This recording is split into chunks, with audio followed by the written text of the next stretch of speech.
Class 9 मजमून रियाजी unit 2 lesson 27 exercise number 2.6 मश्क बदाई 6 पार्ट 2 आवां जो रियाजी जो उस्ताद राशिद अली सिंध ऑनलाइन स्कूल में अवां के भली कार बारो पोइ लेक्चर में असां एक्सरसाइज नंबर 2.6 जो पहिरों नंबर क्वेश्चन सॉल्व करे रहिया हुआसीं। अॼु असां हिन लेक्चर में क्वेश्चन नंबर पहिरें जो 8 नंबर पार्ट सॉल्व कंदासीं। हाणे असां वटि 8 नंबर पार्ट ई आहे 4308 ते power 3 into square root of 80.06 divided by 0.33387 power cube. बारो हाणे सब खां पहिरियों असां छा कंदासीं, लिखंदासीं सॉल्यूशन। उन खां बाद में जेको पहिरियों स्टेप आहे उन में ही जेको टर्म लिखियल आहे लेट एक्स लिखी करे उन जे बराबर ही सेम लिखी वेंदासीं, इन में का तब्दीली कोन ॾींदासीं। हिते ॾिसो छा आहे, ये रेडिकल में लिखियल आहे न, त हिते मूं ॾिसो हिन खे बदिलाए छॾियो आहे छा में, एक्सपोनेंशियल फॉर्म में। इहो असां न कंदासीं पर डायरेक्ट असां हिन खे लेट एक्स जे इक्वल करे वेंदासीं। उन खां पोइ ॿिए स्टेप में असां ही लिखी वेंदासीं जेको मूं हिते कयो आहे। त असां छा कयो आहे 80/06 खे ही छा में लिखियल आहे, रेडिकल फॉर्म में, उन खे मूं बदिलायो आहे एक्सपोनेंशियल फॉर्म में। ठीकु आहे। हाणे उन खां बाद में असां छा कंदासीं, त हाणे लिखंदासीं त by taking log both sides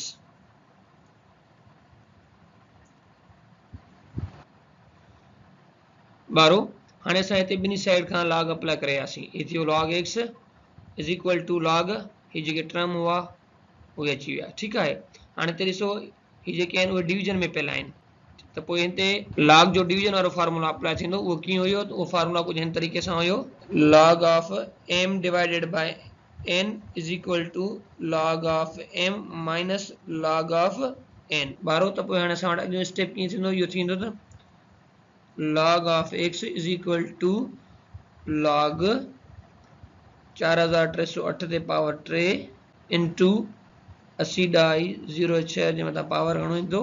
1/2 minus log of 0.3387 इन जे मथां पावर घणो अची वेंदो 3।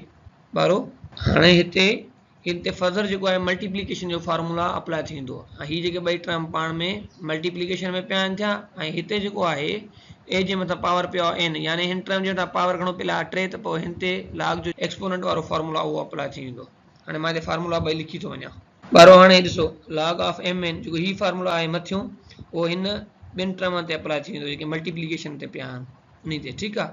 ऐं जेको ही ॿियो नंबर फार्मूला आहे एक्सपोनेंट वारो, इहो log 0.3387 पावर 3 ते अप्लाई थींदो, यानी जो पावर आहे पहिरियां अची वेंदो। त पोइ हाणे असां वटि अॻियो स्टेप थींदो, त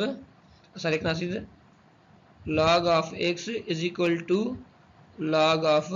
4308 ते पावर घणो 3 प्लस log ऑफ 80/06 जे मथां पावर घणो ईंदो 1/2, हिते थींदो माइनस, ऐं 3 पहिरियां अची वेंदो, लिखंदासीं log 0.3387 अहिड़े तरीक़े सां। हाणे हिते स्पेस मोड घटि आहे, हेॾां वारी जेका ही साइड आहे ऐं इहा मिटाए थो वञा। हिते ॾिसो हिते पावर घणो पियो आहे 3, ऐं हिते पावर पियो आहे 1/2। सही आहे। हिते जेको आहे log जो एक्सपोनेंट वारो फार्मूला अप्लाई थी वेंदो। उहो कीअं आहे, उहो आहे log m ते power n is equal to n log m। हाणे त छा थींदो, जेकी पावर आहिनि उहे पहिरियां अची वेंदा। त पोइ हाणे असां वटि अॻियो स्टेप जंहिं तरीक़े सां थींदो, लिखंदासीं त log of x is equal to 3 log 4308 plus 1/2 log 80/06 minus 3 log 0.3387। हाणे हिते असां छा कंदासीं, log 4308 जी वैल्यू जेका आहे उहा अॻिए स्टेप में पुट करे वेंदासीं, उहा फाइंड आउट कंदासीं, ऐं हिते जेका log 80/06 जी वैल्यू फाइंड आउट कंदासीं, ऐं हिते असां छा कंदासीं log 0.3387 जी जेका वैल्यू आहे उहा फाइंड आउट करे हेठि लिखी वेंदासीं। ठीकु आहे। हाणे असां छा कयोसीं, अॻिए स्टेप में 3 सेम रखियोसीं, log 4308 जी असांखे वैल्यू मिली 3.6342, ही 1/2 सेम रखियोसीं,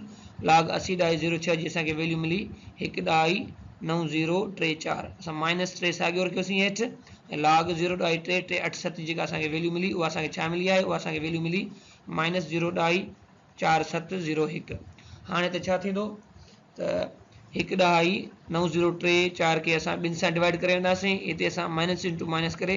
प्लस कंदासीं ऐं उन खां अलावा हिते 3 हिन सां ज़रब ॾेई वेंदासीं उहो जेको 3 आहे उहो असां हिन सां ज़रब ॾेई वेंदासीं त पोइ हाणे असां वटि अॻियो स्टेप छा थी वेंदो 12 हाणे जॾहिं असां 3 खे हिन सां ज़रब करे वियासीं असांखे जवाबु मिलियो 10 ॾहाई 9 0 2 6 जॾहिं असां 1 ॾहाई 9 0 3 4 खे ॿिनि सां जॾहिं असां हुनखे वंड कयोसीं त असांखे छा जवाबु मिली वियो जवाबु मिलियो 0 ॾहाई 9 5 1 7 जॾहिं माइनस इंटू माइनस थी वियो प्लस 3 खे जॾहिं असां हिन सां ज़रब कयो असांखे जवाबु मिलियो त 1 ॾहाई 4 1 0 3 हाणे असां छा कंदासीं त हिननि सभिनी खे पाण में जोड़ करे वेंदासीं जॾहिं असां हिनखे जोड़ कयोसीं त असांखे जवाबु छा मिलियो जवाबु मिलियो त log x is equal to 13.2646 हाणे हिते असांखे छा करिणो आहे हिते असांखे x जी वैल्यू खपे उन जे करे असां log खे हिन साइड खणी ईंदासीं जॾहिं असां log खे हिन साइड खणी ईंदासीं त पोइ इहो छा थींदो इहो थींदो एंटी log त पोइ लिखंदासीं त x is equal to anti log 13.2646 हाणे असां टेबल या कैलकुलेटर जे वसीले एंटी log 13 ॾहाई 2 6 4 6 जी वैल्यू फाइंड आउट कंदासीं हिते असांखे जेको x जो जेको मुल्ह मिलियो उहो काफ़ी सारो वॾो आहे जेकॾहिं असां हिनखे पढ़ूं त पोइ इहो कीअं थींदो हीउ थी वियो त 18 ट्रिलियन 390 बिलियन 773 मिलियन 683,280 ॾहाई 81 हाणे जेकॾहिं असां हिनखे साइंटिफिक नोटेशन में मटायूं त पोइ हे जेका ॾहाई पई आहे असां उहो हिन साइड यानी लेफ्ट साइड या घणा प्लेसिस खणी ईंदासीं 3 ही 3 ही 3 9 3 ही थिया 12 1 खां बाद में 8 खां पहिरियां मतिलबु त 13 प्लेसिस जेको आहे हीअ ॾहाई जेका आहे असां हिन साइड खणी ईंदासीं लेफ्ट साइड त पोइ इहो असां वटि अंग कीअं थींदो त x is equal to 1.8390 into 10 power minus 13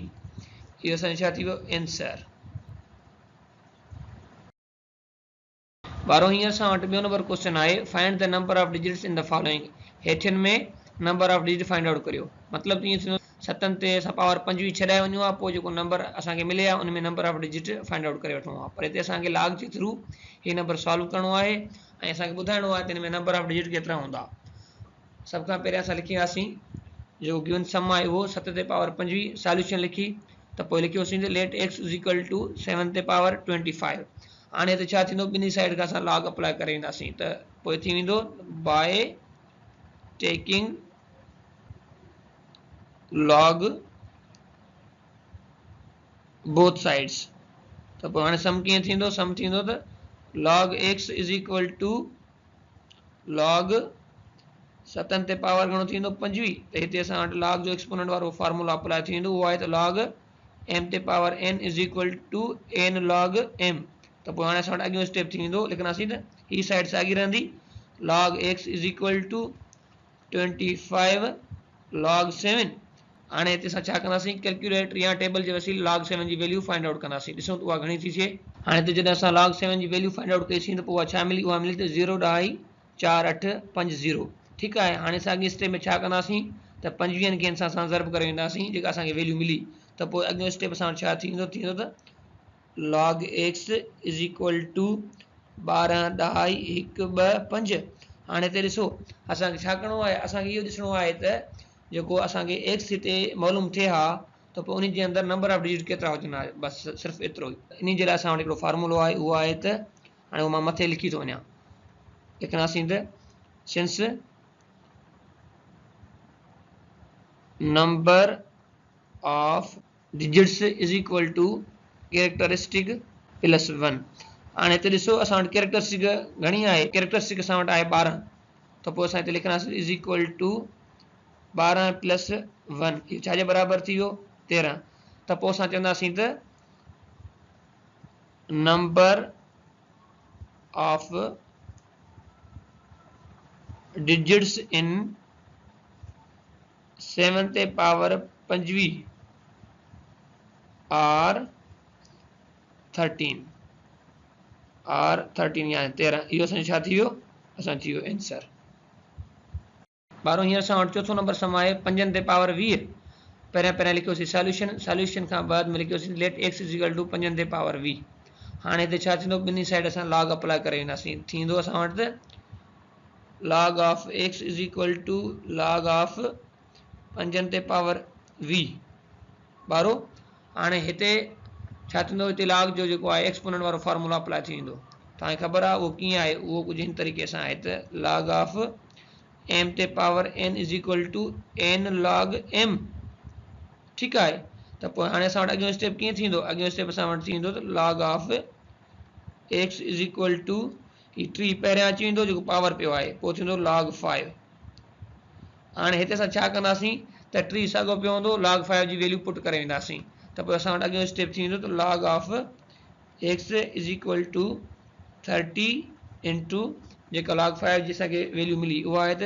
0.6989 अहिड़े तरीक़े सां ॿारो हाणे हिते असां छा कंदासीं टीहनि खे ऐं हीअ जेका वैल्यू हासिल थी आहे असां उन खे ज़र्ब करे ईंदासीं असांखे हिते पोइ log x जी जेका वैल्यू मिली उहा छा थी मिले उहा थी मिले असांखे त 20.967 हाणे ॾिसो असांखे हिते छा करिणो आहे हिते असांखे जस्ट इहो ॾिसणो आहे त हिते जेको असांखे x जो मुल्ह मिले हा उन जे अंदरि नंबर ऑफ डिजिट केतिरा थियनि हा उन जे लाइ असां वटि हिकिड़ो फार्मूला आहे उहो आहे त since number of digits is equal to characteristic plus 1 हाणे असां वटि कैरेक्टरिस्टिक घणी आहे हाणे हिते ॾिसो कैरेक्टरिस्टिक असां वटि आहे 20 त पोइ हिते लिखंदासीं त 20 प्लस 1 इहो असांखे छाजे बराबरि थी वियो बराबरि थियो 21 जे त पोइ हाणे असां चवंदासीं त नंबर ऑफ डिजिट्स इन 5 ते पावर 20 आर 21 इहो असांजो थी वियो आंसर ॿारो अहिड़े तरीक़े सां बाक़ी रिमेनिंग समान उहे थी वेंदा हीअ बिल्कुलु आसान आहिनि ॿारो असांजो अॼु जो सबक़ हिते पूरो थियो वरी मिलंदासीं नए सबक़ में तेसीं ताईं अल्लाह भाई।